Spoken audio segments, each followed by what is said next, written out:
안녕하세요. 돈으로 유세 부리는 시어머니한테 진절머리가 나서 남편을 차버린 30대 여성입니다. 남편하고는 지인의 소개로 만났는데 당시 저는 회사를 다니는 평범한 직장인이었고 남편 역시 저와 마찬가지였어요.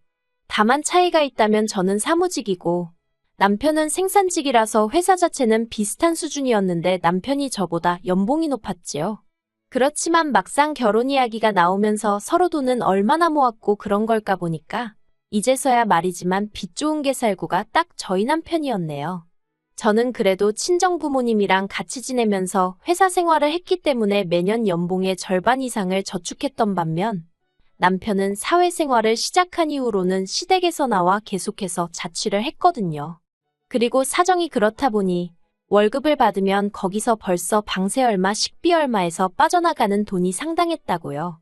그래서 저는 결혼 비용으로 1억 넘게 갖고 있던 반면 남편은 4천밖에 없었던 거지요.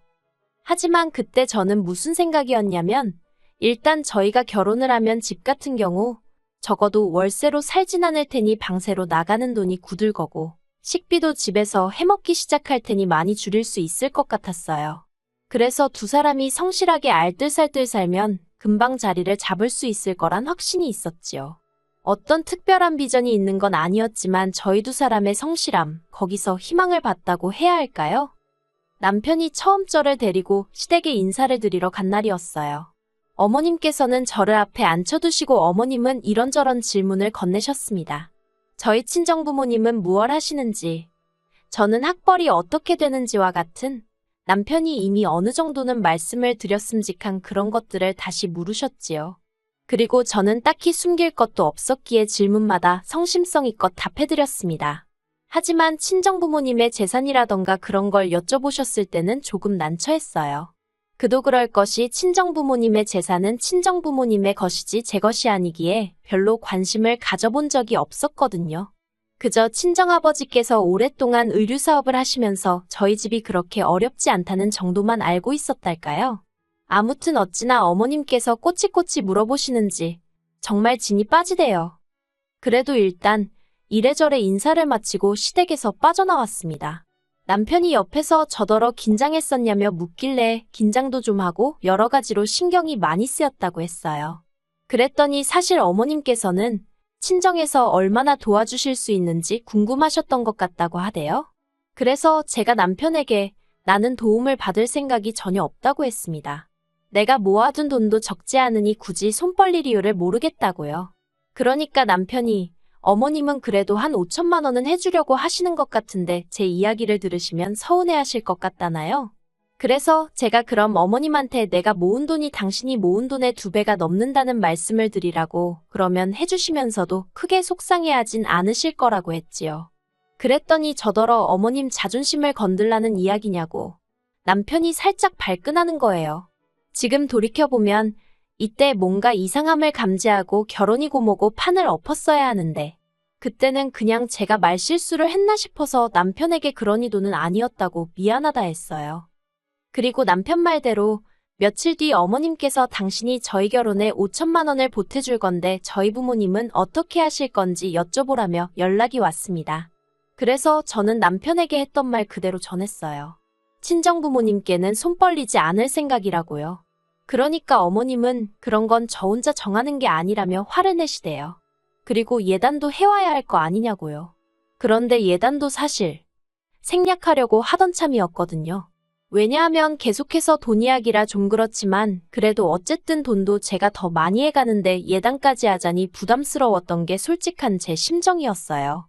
하지만 어찌나 어머님이 목소리를 높이시던지 당황스러운 마음에 일단은 상의해보겠다고 대답을 했네요.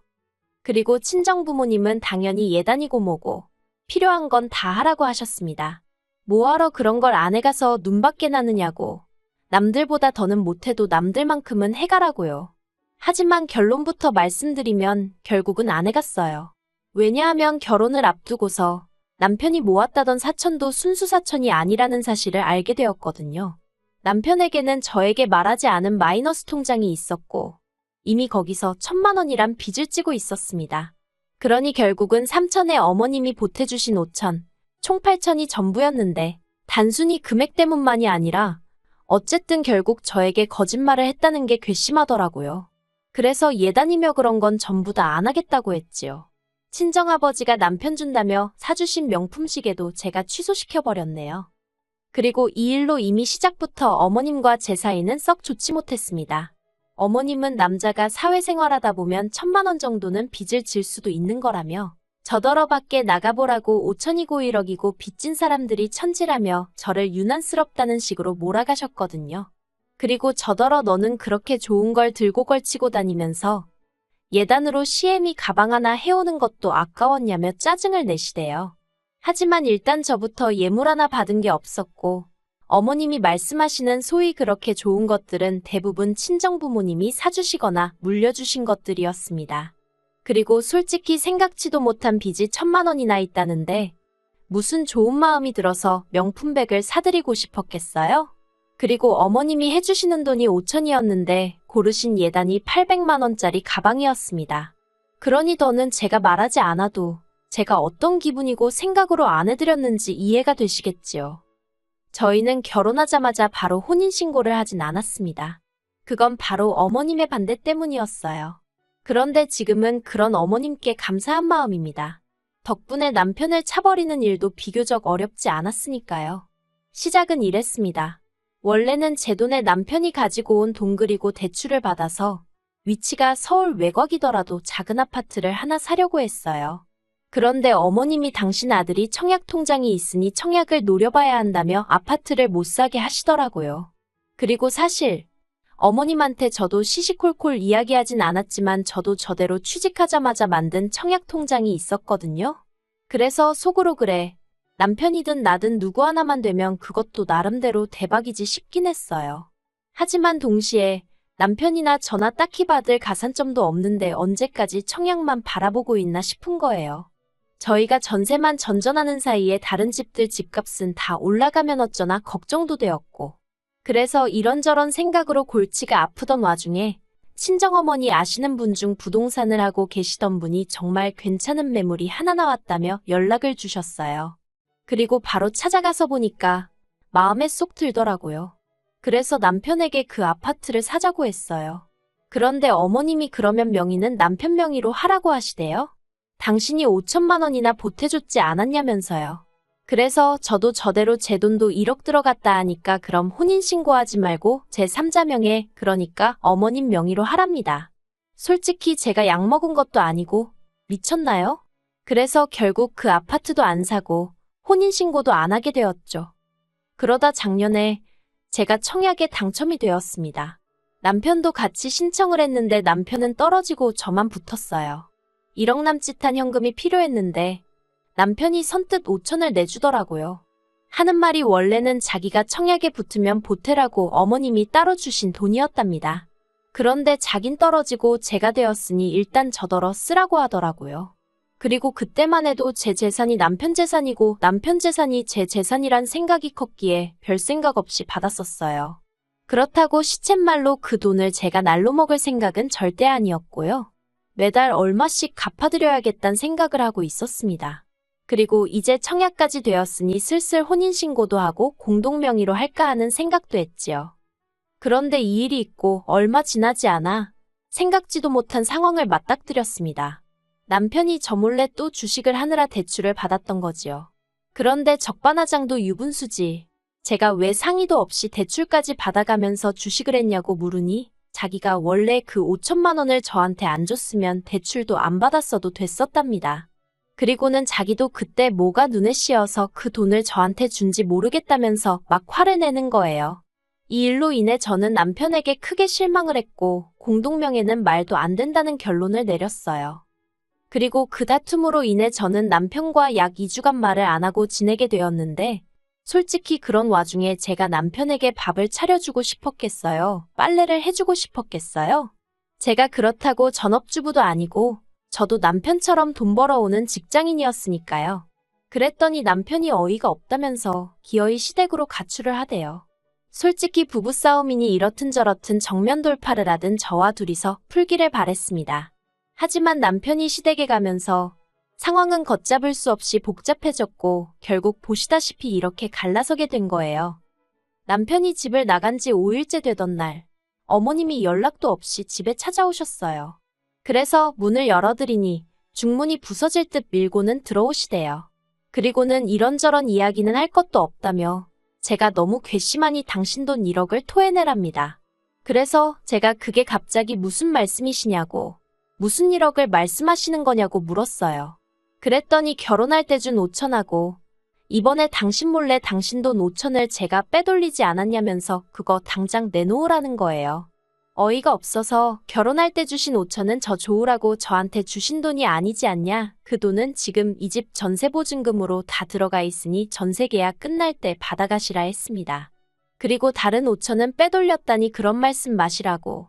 제가 뭐라 말 한마디 한 것도 없는데 어머님 아들이 먼저 쓰라고 준 거라고. 그렇지만 어쨌든 내놓으라니 알겠다 드리겠다 했어요. 그런데 제가 보인 반응이 아마도 어머님이 기대하셨던 반응과는 사뭇 달랐던 모양이래요. 어머님께서는 당황하신 듯 헛기침을 몇 번 하시더니 내일 당장 내놓으라는 어거지를 쓰기 시작하셨거든요. 그래서 전세보증금을 당장 어떻게 내일 빼드리냐고 어렵다고 했습니다. 그리고 나머지 5천도 일주일이라도 시간적 여유를 주셔야 하는 거 아니냐고 했지요. 그랬더니 그건 제 사정이지 당신 할 바가 아니라나요? 그러더니 아니면 그 청약 당첨된 아파트 명의를 당신 아들 명의로 바꾸랍니다. 그러면 그 5천은 안 받겠다면서요. 한마디로 어이가 없었죠. 제가 무슨 바보도 아니고 당첨된 아파트는 이미 피가 5천 넘게 붙은 상황이었으니까요. 그래서 어머님더러 세상에 그런 계산법이 어딨느냐고 그렇게는 못 드린다 했습니다. 그리고는 전세보증금 중 5천은 전세계약 끝날 때 드리고 다른 5천은 어떻게든 내일 드릴 테니 기다리시라 했어요. 그랬더니 어머님이 또 말을 바꿔서는 내일까지 무조건 1억을 내놓던가 아니면 명의를 바꿔주던가 둘 다 못할 것 같으면 당신 아들하고 헤어지라대요. 그리고 그 이야기를 듣는 순간 머리를 망치로 한 대 맞은 듯 했습니다. 솔직히 남편이 그렇게 돈 가지고 사람을 실망시키고 뒤통수를 쳐도 저는 남편과 헤어지는 건 생각해 본 적이 없었거든요. 그냥 저 사람 손에다 돈이랑 관련된 건 맡기지 말아야겠다는 생각만 했을 뿐이에요. 그런데 어머님이 먼저 나서서 헤어진 애만의 명의가 어쩌고 하시니 도대체 둘이서 무슨 작당 모의를 했길래 저런 소리가 나오나 싶은 게 남편한테 배신감까지 들더라고요. 그래서 제가 아파트 명의가 잘 사는 아들 부부더러 헤어져라 마라 할 정도로 중요한 거였냐고. 그러면 저도 더더욱 아파트 명의를 포기하면 안 되겠다고 어머님 아들하고 헤어지겠다 해버렸습니다. 그러자 어머님은 이번에도 당신이 기대하신 대답이 아니었는지 뒷골이 당기네 쓰러지네 어쩌네 하시더니 댁으로 돌아가셨고요. 그 이튿날 남편이 집에 들어왔어요. 제가 남편더러 짐 챙기러 왔냐니까 여기가 자기 집인데 무슨 짐을 챙기냐면서 저더러 왜 그렇게 삐딱선을 타냐대요? 그래서 삐딱선을 누가 먼저 탔는데 하고 따졌더니 이혼은 자기 생각이 아니라면서 어차피 우리 평생 같이 살 부부 아니냐며 그냥 어머님 말씀대로 해드리랍니다. 아파트 명에 그까짓 게 뭐가 중요하냐면서 일단 자기 명의로 해주고 그냥 어머님 살아계시는 동안 어머님 말씀 잘 듣고 살면 결국 어머님 재산 다 우리한테 넘어올 거 아니냐며 그럼 그때 그 재산으로 제 앞으로 아파트를 사던지 외제차를 사던지 마음대로 하라나요? 어이가 없어서 제가 남편더러 어머님 뭐 내후년쯤 돌아가시기로 하셨대냐고 소리를 획 질러버렸어요. 그랬더니 저더러 무슨 말을 그렇게 하냐면서 방방 뛰는 거예요. 그래서 제가 남편더러 다 필요 없다고 내일까지 이렇게 다 줄 테니까 그 돈 받고 눈앞에서 꺼지라 했습니다. 당신이랑 나랑 애 낳고 산 것도 아니고 겨우 1년 넘게 살았는데 그까짓 거 뭐 똥 밟았다 생각할 테니까 그 잘난 1억 받아서 어머님이랑 하하호호 즐겁게 살라 했지요. 그랬더니 남편이 저더러 정말 왜 그러냐면서 좀 좋은 쪽으로 생각을 해보라는 입에 침도 안 바르고 씨도 안 먹힐 소리를 하더라고요. 하지만 제가 정말 눈도 안 마주치고 상대도 안 해주니까 지도 자존심이 상한 건지 한 두어 시간 있다가 다시 나가대요. 그리고 결국 그렇게 저희는 갈라섰어요. 이튿날 오전에 친정부모님한테 찾아가 상황을 말씀드리니 바로 1억을 만들어주셔서 어머님한테 보냈습니다. 그랬더니 곧바로 어머님이 전화하셔서는 당신이 진짜 1억 때문에 그랬겠냐면서 저더러 1억 다시 줄 테니까 아파트나 공동명의로 하고 남편한테 미안하다고 전화나 한 통 넣으라대요. 그래서 제가 어머님께 저는 미안한 거 없다 했습니다. 그리고 생각해봤는데 남편은 없어도 되는데 아파트는 없으면 안 되겠다고. 막말로 아파트 값이 얼만데 남편이 어느 세월에 그 돈을 벌어오겠냐고 했죠. 그랬더니 어머님이 저더러 괘씸하네 못된 내 돈에 환장했냐? 듣는 둥 마는 둥 하면서 내내 하다가 전화 끊었습니다. 전세집은 집주인에게 상황 설명을 하니 사실 자기들도 계약 연장은 어려울 것 같아서 어떻게 말을 꺼낼지 걱정이었다며 흔쾌히 이해해 주더라고요. 그래서 그 일이 있고 2주 정도 있다가 전세 보증금 다 돌려받았어요. 남편이 결혼할 때 가져온 8천 중 2천은 이것저것 결혼식부터 시작해서 잡다한 거에 썼으니까 그거 빼고 어머님이 땡겨가신 5천 빼고 남편 마이너스 통장 같이 갚았거든요. 그래서 딱히 돌려줄 만한 남은 돈이 없대요. 그래서 하나도 안 돌려줬어요. 그랬더니 남편이 저더러 횡령이네 도둑질이네 하길래 법대로 하던지 말던지 하라 했습니다. 저도 다 믿는 구석이 있으니 그렇게 질러놨지요. 솔직히 저 정말로 남편이 좀 돈 문제로 사람 속을 썩이긴 했어도 사람 자체는 나쁜 사람이 아니라고 생각해서 잘 살아보려고 했거든요. 제가 조금만 서포트해주면 더 잘 될 사람이라고 생각하면서요. 그런데 뭐 그 1억 때문에 사람을 들들 볶는 어머님을 보고 있으니 내가 무슨 영광을 누리겠다고 이러고 있나 싶대요. 그래서 지금 제가 내린 선택의 후회는 전혀 없습니다. 저는 이제 아파트 중도금만 생각하면서 잡생각하지 말고 열심히 돈이나 벌어야겠어요.